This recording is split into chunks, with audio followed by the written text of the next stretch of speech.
بسم اللہ الرحمن الرحیم۔ شروع اللہ کا نام لے کر جو بڑا مہربان نہایت رحم۔ قوم کے سردار جنگجو دونوں قبائل کے وہ قتل ہو چکے ہیں، میدان میں مارے جا چکے ہیں، لیکن جب میرے رب نے اپنے پیغمبر کو بھیجا ہے اور آپ صلی اللہ علیہ وسلم تشریف لائے ہیں، مکہ سے مدینہ ہجرت فرمائی ہے، تو یہی دو قبیلے جو دام کے دشمن تھے، جن میں اتنی لمبی جنگ بواس 120 سالہ جنگ ہو چکی تھی، یہ اسلام کی دولت ہے، میرے پیغمبر کی تعلیمات ہیں کہ یہ دونوں قبیلے مسلمان ہوتے ہیں، آپس میں صلح کرتے ہیں، آپس میں شیر و شکر ہوتے ہیں، اور ایسی اسلام کی مدد کی ہے کہ میرے رب نے ان کو انصار کا لقب عطا کر دیا ہے۔ تو نبی پاک کی آمد سے پہلے گمراہی اس قدر زیادہ ہے، جنگ و جدل اس قدر زیادہ ہے کہ پانی پینے پلانے پہ جھگڑا، کبھی گھوڑے دوڑانے پہ جھگڑا، کبھی کسی بات پہ خون ریز جنگ ہے۔ آئیے ایک اور بات آپ کو بتاتا چلا جاؤں۔ عرب کے دو قبیلے ہیں، ایک قبیلے کا نام بنو بکر ہے، ایک قبیلے کا نام بنو تغلب ہے۔ بڑے بڑے عرب کے یہ دو قبائل ہیں، بنو بکر اور بنو تغلب، ان میں جنگ ہوئی ہے۔ زمانہ جاہلیت میں ان دو قبائل میں جنگ ہوئی ہے، اور وہ جنگ 40 سال تک جاری رہی ہے۔ اتنی لمبی طویل جنگ، یہ زمانہ جاہلیت کا دور ہے۔ 40 سال ان دو قبیلوں نے جنگ لڑی ہے، اور پھر جنگ کا سبب کیا ہے؟ تاریخ میں لکھا ہے کہ ایک قبیلے کی عورت تھی، اس کی اونٹنی وہ چھوٹ گئی، اس کی رسی کھل گئی، دوسرے قبیلے کی زمینوں میں چلی گئی۔ اس قبیلے کی زمین میں کھیت کے اندر ایک پرندے نے زمین پر انڈے دیے ہوئے تھے، پنجابی زبان میں اسے ٹٹیری یا ٹٹیولی کہتے ہیں۔ کھیت میں زمین پر اس نے انڈے دیے ہوئے ہیں۔ آپ جانتے ہیں وہ پرندہ بڑی اونچی اونچی آوازیں نکالتا ہے، زمین پہ انڈے دیے ہوئے ہیں۔ ایک قبیلے کی عورت ہے، اس کی اونٹنی ہے، اونٹنی کھل کے چلی گئی ہے، اونٹنی کا پاؤں آیا ہے، اس پرندے کے انڈے پاؤں کے نیچے آ کے ٹوٹ گئے ہیں۔ مد مقابل قبیلہ، اس کا ایک آدمی، اس نے تیر مارا، اس اونٹنی کے تھن میں اس نے تیر مارا ہے۔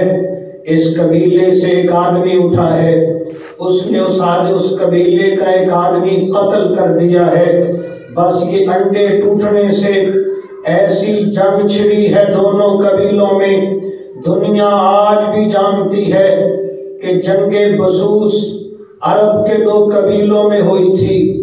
زمانہ جاہلیت تھا، ٹٹیری کے انڈوں کے ٹوٹنے کی وجہ سے 40 سال جنگ لڑی ہے۔ یہ زمانہ جاہلیت کا دور تھا۔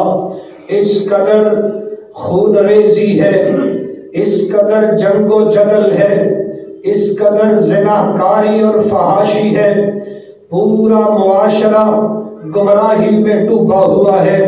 اور ادھر اللہ نے اپنی رحمت فرمائی ہے۔ اللہ فرماتے ہیں لَقَدْ مَنَّ اللَّهُ عَلَى الْمُؤْمِنِينَ اِذْ بَعَثَ فِيهِمْ رَسُولًا مِّنْ أَنفُسِهِمْ۔ اللہ فرماتے ہیں وہ گمراہی گھٹا ٹوپ اندھیروں والی، وہ سیاہوں والی خطرناک گمراہی تھی۔ میرا پیغمبر اس دنیا میں آیا ہے اللہ فرماتے ہیں ایمان والو لقد من اللہ، عرش والے رب نے احسان ہی کر دیا ہے کہ اپنے پیغمبر کو دنیا میں بھیجا ہے۔ اور کون سا پیغمبر؟ اللہ قرآن میں فرماتے ہیں اِذْ بَعَثَ فِيهِمْ رَسُولًا مِّنْ أَنفُسِهِمْ۔ اہل ایمان قرآن کے الفاظ پہ غور کر، میری بات نہیں ہے، عرش والے رب کا قرآن ہے، سورہ آل عمران ہے، آیت نمبر 164 ہے۔ عرش والا رب کہتا ہے اِذْ بَعَثَ فِيهِمْ رَسُولًا مِّنْ أَنفُسِهِمْ۔ ہاں اللہ کہتا ہے میں نے ایمان والوں پہ احسان کیا ہے، انہی میں سے، من انفسہم، انہی میں سے، انسانوں میں سے، بشر میں سے رب نے ایک رسول بنا کے، ہدایت کا مینار بنا کے ایمان والوں پہ احسان کر دیا ہے۔ اللہ نے رسول بنا کے بھیجا ہے۔ اتنی گمراہی میں وہ رسول آیا ہے۔ اللہ فرماتے ہیں میرے نبی کے کام کیا تھے، میرے پیغمبر کے منصب کیا تھے؟ پہلا منصب اللہ کے پیغمبر کا پہلا منصب یتلو علیہم آیاتہ، پیغمبر اس دنیا میں آیا لوگوں کے سامنے رب کے قرآن کی آیات پڑھ پڑھ کے تلاوت کرتا ہے۔ یتلو علیہم آیاتہ، لوگوں کے سامنے آنے والا پیغمبر، آخری پیغمبر، بدر الدجا شمس الضحیٰ، حق زبان والا پیغمبر لوگوں کے سامنے رب کی آیات کی تلاوت کرتا ہے۔ یہ پہلا منصب نبوت ہے۔ یتلو علیہم آیاتہ، آیات قرآنی کی تلاوت ہے۔ اور کیسی تلاوت ہے؟ صحیح بخاری کی حدیث پاک ہے، صحابہ بیان کرتے ہیں، صحیح البخاری کی حدیث پاک ہے، ایک غار میں صحابہ کہتے ہیں ہم ایک غار میں بیٹھے تھے، اللہ کے پیغمبر بھی اس غار میں موجود تھے، پہاڑ کا غار ہے، اس میں اللہ کے پیغمبر بھی تشریف فرما ہیں، صحابہ بھی بیٹھے ہوئے ہیں، آسمان سے جبریل وحی لے کے آتے ہیں، اللہ کے پیغمبر پہ آسمانوں سے اللہ کا قرآن اتر رہا ہے، جبریل وحی لے کے آتے ہیں اور پوری صورت لے کے جبریل اللہ کے پیغمبر پہ اترتے ہیں۔ والمرسلات عرفا، والمرسلات عرفا، یہ صورت نازل ہوئی ہے، وحی ختم ہوئی ہے، اللہ کے پیغمبر اپنے امتیوں کے سامنے قرآن کی تلاوت کرتے ہیں، صحابہ کہتے ہیں ادھر وحی اتری ہے، اللہ کے پیغمبر کو یاد ہوا ہے، آپ پڑھ کے سنا رہے ہیں، صحابہ قرآن سن رہے ہیں۔ وَإِنَّ فَاهُ لَرَتْبٌ بِهَا، پیغمبر کی زبان قرآن کی آیات کی تلاوت سے تازہ بتازہ ہے، پیغمبر کی زبان قرآن پڑھنے سے تازہ ہے، اصحاب پیغمبر کے کان سننے سے تازہ ہیں، قرآن کی تلاوت جاری ہے۔ یہ پہلا منصب نبوت ہے کہ پیغمبر رب کا قرآن پڑھ کے سناتا ہے، اور آج اس پیغمبر کے وارث منبر و محراب پہ العلماء ورثۃ الانبیاء، علماء انبیاء کے وارث آج اسی پیغمبر کے وارث منبر و محراب پہ رب کے قرآن کی آیات کی تلاوت کر کر کے سناتے ہیں۔ صحابہ کہتے ہیں ہم قرآن سن رہے تھے، اللہ کے پیغمبر قرآن کی تلاوت فرما رہے تھے، ہم قرآن سن رہے تھے، اور صحابہ کہتے ہیں ہمیں واقعہ اس قدر یاد ہے، ہمیں یہ بات اس قدر یاد ہے کہ ہمیں پورا یقین ہے اس وقت غار کے ایک کونے سے ایک سانپ نکل آیا اور وہ دوڑا، صحابہ اسے مارنے کے لیے اس کے پیچھے دوڑے، اور سانپ دوڑ کے کسی اور بل میں گھس گیا، چھپ گیا۔ اللہ کے پیغمبر نے فرمایا میرے صحابہ سانپ نکلا تو تھا لیکن وہ بچ گیا۔ وقیت شرکم کما وقیتم شرہا، اے میرے صحابہ سانپ تمہاری مار سے بچ گیا ہے، تم سانپ کے ڈنگ سے بچ گئے ہو، سانپ کے سر سے بچ گئے ہو، وہ تمہاری ضرب سے بچا ہے، تم اس کے ڈنگ سے بچ گئے ہو۔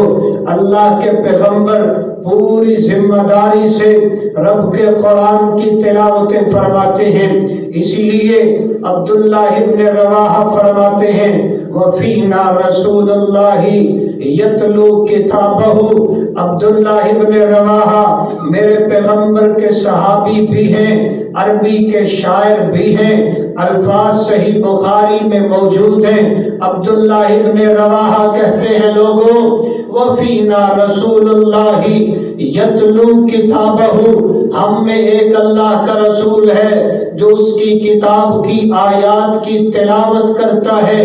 اذن شک معروف من الفجر ساطع، اذن شک معروف من الفجر ساطع، ارانا الہدى بعد العمى فقلوبنا به موقنات انما قال واقع۔ عبداللہ ابن رواحہ فرماتے ہیں ہم میں ایک اللہ کا رسول ہے جو اللہ کے قرآن کی تلاوت کرتا ہے۔ کب تلاوت کرتا ہے؟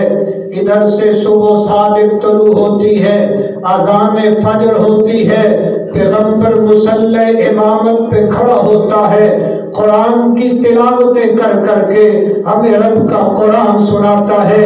اور عبداللہ ابن رواحہ کہتے ہیں اران الہدى بعد العمى، او لوگو ہم نبینے تھے، ہم اندھے تھے، ہم اندھیروں میں ڈوبے ہوئے تھے، جہالت کی برائیوں میں دھنسے ہوئے تھے، لیکن وہ پیغمبر آیا اران الہدى بعد العمى، ہم تو نبینے تھے، ہمیں پیغمبر نے قرآن پڑھ کے ہدایت کا رستہ دکھا دیا۔ فَقُلُوبُنَا بِهِ مُوقِنَاتٌ انما قال واقع۔ عبداللہ ابن رواحہ کہتے ہیں میرے دل کی کیفیت کیا پوچھتے ہو، میرے دل کی آواز کیا پوچھتے ہو؟ میرا دل کہتا ہے کہ اس پیغمبر کی زبان سے جو بھی نکلتا ہے حق نکلتا ہے، اور یہ پیغمبر جو کہہ دیتا ہے ویسے ہو کے رہتا ہے۔ تو پہلا منصب نبوت یتلو علیہم آیاتہ، پیغمبر اللہ کے قرآن کی آیات تلاوت کرتا ہے۔ دوسرا منصب نبوت وَيُزَكِّيهِمْ، اللہ کے پیغمبر آئے ہیں، منصب نبوت کیا ہے؟ یُزَكِّيهِمْ، پاک کرتا ہے پیغمبر، تزکیہ نفس کرتا ہے، نفس کو پاک کرتا ہے، دل کو پاک کرتا ہے۔ ہاں ہاں یہ پیغمبر آئے ہیں، جہالت بڑی تھی، زناکاری عام تھی، لیکن دلوں کو صاف کیا ہے، تو اصحاب پیغمبر کی جماعت تیار ہوئی ہے، دلوں کو صاف کیا ہے۔ یزکیہم، رب کہتا ہے میرے پیغمبر کا یہ منصب تھا کہ آئے دنیا کے لوگوں کو پاک کرے، گناہوں سے پاک کرے، ان کا ظاہر بھی پاک کرے، ان کا باطن بھی پاک کرے، دل بھی پاک کرے، حسد سے پاک، کینے سے پاک، غیبت و چغلی سے پاک، کفر سے پاک، دل کو منور کر دے، دل کو پاک کر دے۔ پیغمبر آیا ہی اس لیے ہے، اور کیسا میرے پیغمبر نے دلوں کو صاف کیا ہے۔ الطاف حسین حالی نے کہا تھا، حالی بھی تڑپ اٹھا، حالی کہتا ہے وہ بجلی کا کڑکا تھا یا صوت ہادی، عرب کی زمین جس نے ساری ہلا دی، وہ بجلی کا کڑکا تھا یا صوت ہادی، عرب کی زمین جس نے ساری ہلا دی، وہ کیسا تزکیہ نفس تھا۔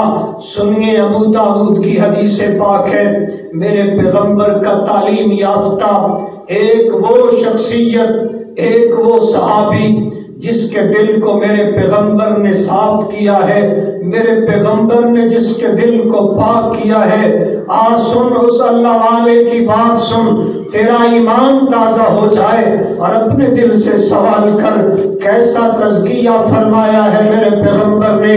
یزکیہم، میرا پیغمبر دلوں کو صاف کرنے کے لیے آیا ہے، اور کیسا تزکیہ فرمایا ہے۔ ایک صحابی رسول ہے، نام ان کا مرثد ہے، مرثد نام ہے، بڑے دلیر ہیں، بڑے چاق و چوبند ہیں، بڑے جرت والے ہیں، نام مرثد ہے، اللہ کے پیغمبر پہ ایمان لائے ہیں، میرے پیغمبر کی تعلیمات سے مستفید ہو کے اپنے دل کو صاف کر لیا ہے، اپنے دل کو نور ایمان سے منور کر لیا ہے۔ اور یہ صحابی رسول اللہ کے پیغمبر نے فرمایا، اے مرثد مسلمان ساتھی، کمزور مسلمان مکہ میں قید ہیں، مکہ میں پھنسے ہوئے ہیں، ہم تو ہجرت کر کے مدینہ میں آ گئے ہیں، آزادی کی فضاؤں میں رہتے ہیں، یہاں دین کی باتیں ہوتی ہیں، نماز ہوتی ہے، دین کی تبلیغ ہوتی ہے، لیکن کچھ مسلمان جو کمزور ہیں ابھی مکہ میں قید ہیں۔ مرثد بے نبی، مرثد غنوی، اے میرے صحابی جا مکہ میں چلا جا، اپنے ان مسلمان بھائیوں کو چھڑا کے لے کے آ۔ یہ مرثد غنوی چلتے ہیں رضی اللہ تعالیٰ عنہ، فرماتے ہیں میں جاتا، چھپ چھپا کے جاتا، چھپ چھپا کے جہاں مسلمان قید تھے وہاں دیوار پھلانگ کے جاتا، ایک مسلمان ساتھی کو اٹھاتا، باہر لے آتا اور اس کی زنجیریں کھول کے مدینہ لے آتا۔ فرماتے ہیں ایک دفعہ میں قیدی کو اٹھانے کے لیے مکہ کے قریب پہنچا، مکہ کے قریب ایک وادی ہے، اس میں ایک باغ ہے، باغ کی 4 دیواری ہے، میں اس 4 دیواری میں چھپا ہوا ہوں، دیوار کے سائے میں چھپ کے بیٹھا ہوں، چاند کی چاندنی ہے، اور ایک عورت زمانہ جاہلیت میں میرا اس سے تعلق تھا، عورت کا نام اناق ہے، اناق نامی عورت زمانہ جاہلیت کی آشنا، زمانہ جاہلیت میں سیدنا مرثد رضی اللہ تعالیٰ عنہ سے اس کا تعلق ہے اور غلط تعلق ہے۔ فرماتے ہیں میں دیوار کے سائے میں چھپا ہوا ہوں، مسلمان قیدی کو چھڑانے کے لیے یہی اناق نامی عورت زمانہ جاہلیت سے جس سے تعلق تھا یہ قریب آئی ہے، اس نے مجھے پہچان لیا اور کہا مرثد تو مرثد ہے؟ فرماتے ہیں میں نے جواب دیا ہاں میں مرثد ہوں، وہی مرثد جس کا زمانہ جاہلیت میں تجھ سے تعلق تھا، لیکن اب زمانہ جاہلیت بیت چکا، اب میرے دل میں نور کی شمع روشن ہے، میرے دل میں ایمان کا نور روشن ہے، اب میں نے اس اپنی پیاری زبان سے رب کی توحید کی دعوت دے دی ہے اور رسالت مصطفیٰ کی اقرار کر لیا ہے، مان لیا ہے، ہاں میں وہی مرثد ہوں، میں وہی مرثد ہوں۔ یہ عورت زمانہ جاہلیت کا جس میں تعلق تھا سیدنا مرثد سے کہنے لگی اہلاً و سہلا، اے مرثد تجھے خوش آمدید ہو، آج رات میرے پاس گزارو۔ مرثد فرمانے لگے یہ میرے پیغمبر کا تعلیم یافتہ ہے، میرے پیغمبر نے اس کے دل کو صاف کیا ہے، یزکیہم تزکیہ نفس میرے پیغمبر نے کیا ہے، کہا نہیں اب میں ایسا کام نہیں کر سکتا، اب جو پیغمبر جس کا میں نے کلمہ پڑھا ہے، جس کی شریعت کو مانا ہے، اس شریعت میں زناکاری اور بدکاری حرام ہے، زناکاری تو دور کی بات ہے، اس شریعت میں کسی کی ماں بہن کی طرف، کسی غیر محرم کی طرف شہوت کی نگاہ سے دیکھنا بھی حرام ہے، اناک نامی عورت تجھ سے تعلق تھا، وہ تھا زمانہ جاہلیت میں، اب ایسے نہیں ہو سکتا کہ میں تیری دعوت کو قبول کر لوں۔ یہ اناک نامی عورت ہے، اس نے شور مچا دیا، لوگوں خیمہ والو یہ وہی چور آیا ہوا ہے جو تمہارے قیدیوں کو رات کے اندھیرے میں اٹھا کے لے جاتا ہے، شور مچایا ہے۔ سیدنا مرثد فرماتے ہیں 8 آدمی بیدار ہوئے، میرے پیچھے لگ گئے، میں نے دوڑنا شروع کر دیا، مٹھیاں بند کر کے خوب زور سے دوڑا۔ خندقہ نامی پہاڑ کی ایک غار ہے، فرماتے ہیں میں اس غار میں چھپ گیا اور یہ ظالم مجھے تلاش کرتے کرتے میرے اس قدر قریب آ گئے کہ ان میں سے ایک آدمی نے بیٹھ کے پیشاب کیا، اس پیشاب کے قطرے وہ مجھ تک پہنچے، وہ پیشاب بہہ کے مجھ تک پہنچا۔ یہ ظالم اتنے قریب آ گئے لیکن اللہ نے حفاظت کی ہے، اللہ نے ان کو اندھا کر دیا ہے۔ ہاں پھر مجھے کہنے دے، جو رب کے دین کے لیے مخلص ہو جاتا ہے، جو اپنا تن من دھن رب کے احکامات کے لیے قربان کر دیتا ہے، پھر عرش والا رب بھی اس کی حفاظت کرتا ہے۔ فرماتے ہیں 8 بندے میرے پیچھے لگے ہوئے ہیں، اتنے قریب آ گئے ہیں لیکن اللہ نے ان کو اندھا کر دیا ہے، مجھے نہیں دیکھ سکے، یہ واپس چلے گئے ہیں۔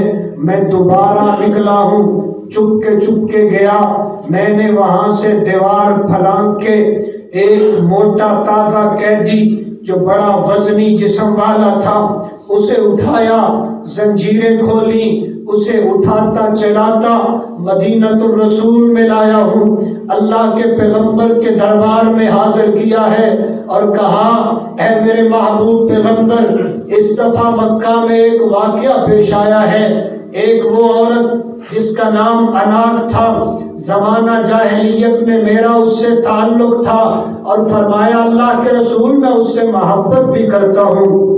اہل ایمان ذرا غور کرو، فرمایا اللہ کے پیغمبر میری اس سے محبت بھی ہے، دل میں محبت بھی موجود ہے، لیکن ساری محبتوں کو رب کے قرآن کے لیے اور مصطفیٰ کے احکامات کے لیے قربان کر دیا ہے۔ یہاں تو عشق کی خاطر، محبت کی خاطر لوگ اپنی عزت بھی برباد کرتے ہیں، ماں باپ کی سفید چادر کو بھی داغدار کرتے ہیں، تخت و تاج کو بھی تاراج کر دیتے ہیں اپنی محبت کی خاطر۔ لیکن یہ بھی ہے میرے پیغمبر نے جس کا تزکیہ نفس کیا ہے، فرمایا اللہ کے پیغمبر محبت بھی تھی، اس سے تعلق بھی تھا، اس کی دعوت بھی تھی، لیکن میں نے آپ کے احکامات کی خاطر اسے ٹھکرا دیا ہے۔ اگر اجازت ہو تو میں اس عورت سے نکاح کر لوں، اس سے شادی کر لوں۔ اللہ کے پیغمبر نے فرمایا میرے صحابی مرثد غنوی اس سے نکاح نہ کر، الزانیۃ لا ينکحها الا زان او مشرک، زانیہ عورت سے زانی مرد ہی نکاح کیا کرتا ہے، وہ زانیہ، تو پاک دامن، وہ کافرہ، تو ایمان والا، وہ جہنم میں جانے والی، اگر اسلام نہ لائی تو رب کی جنتوں کا مہمان ہے، تیرا اور اس کا کوئی توازن نہیں، تو پاک دامن، وہ بد کردار ہے، فرمایا اس سے نکاح نہ کر۔ اللہ کے پیغمبر کا حکم مان کے محبت کو بھی قربان کر دیا ہے، دوبارہ اس عورت کی طرف دیکھنا بھی گوارا نہیں کیا۔ تو یہ میرے پیغمبر کا منصب ہے، یزکیہم، اللہ کے پیغمبر دنیا میں آئے ہیں تاکہ دنیا کے لوگوں کا دل صاف کر دیں، تزکیہ نفس فرما دیں۔ آئیے آخری بات کر کے بات کو ختم کرتا ہوں۔ یہ تو صحابی رسول تھے، وہ تو بڑے عظیم تھے، میں آپ کو ایک ادنا سی مثال اس بر صغیر کی دینا چاہتا ہوں۔